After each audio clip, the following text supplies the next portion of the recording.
We ask Allah subhanahu wa ta'ala to grant us the khair of this day and protect us from the evil. Ameen ya Rabbal Alameen. And also would like to say, Jazakallah khair who are the brothers and sisters and families that have been making dua for the health of my daughter. Please continue to do so, inshaAllah, as the things progress.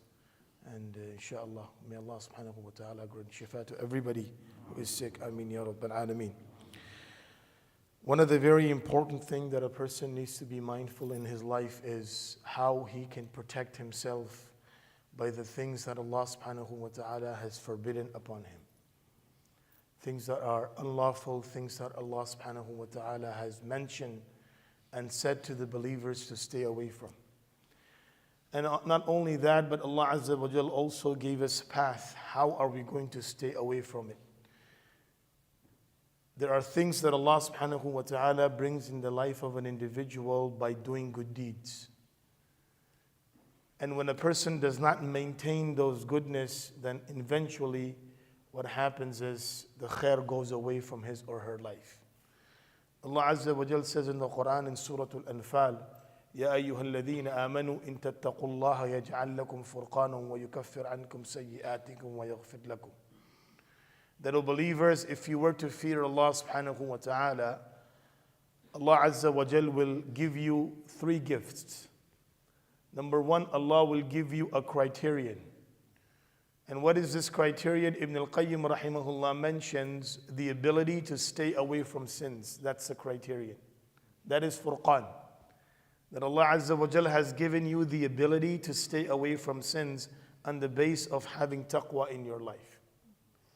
And then, وَيُكَفِّرْ عَنْكُمْ سَيِّئَاتِكُمْ, Allah subhanahu wa ta'ala will pardon your all the deeds that you did against the orders of Allah subhanahu wa ta'ala.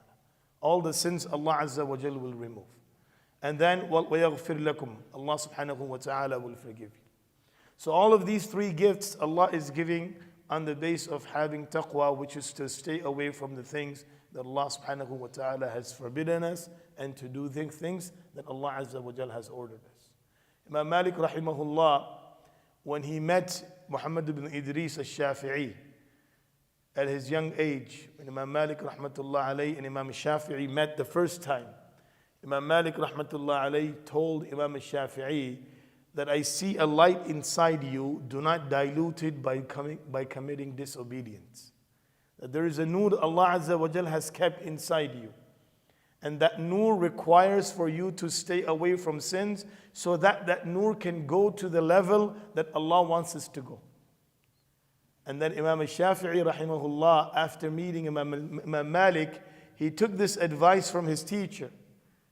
And then he practiced on this advice until he passed from this world.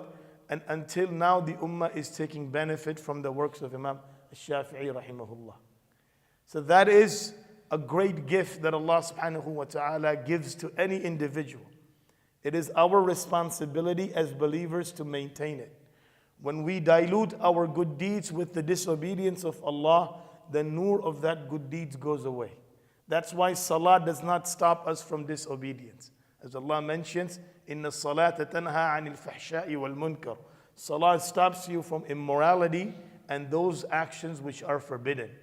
But when a person, he is not staying away from sins, while performing his salah, the nur of salah is not earned, and that's why he's not able to stay away from immorality and disobedience. We ask Allah Azza wa Jal to give us the light of every amal that we do. We ask Allah subhanahu wa ta'ala to save us from sins, and we ask Allah to give us the ability to increase our good deeds. Ameen ya Rabbal Alameen. Jazakumullahu khairan. Subhanallah wa bihamdihi. Subhanakallahumma wa bihamdik. Wa nashhadu an la ilaha illa anta nastaghfiruka.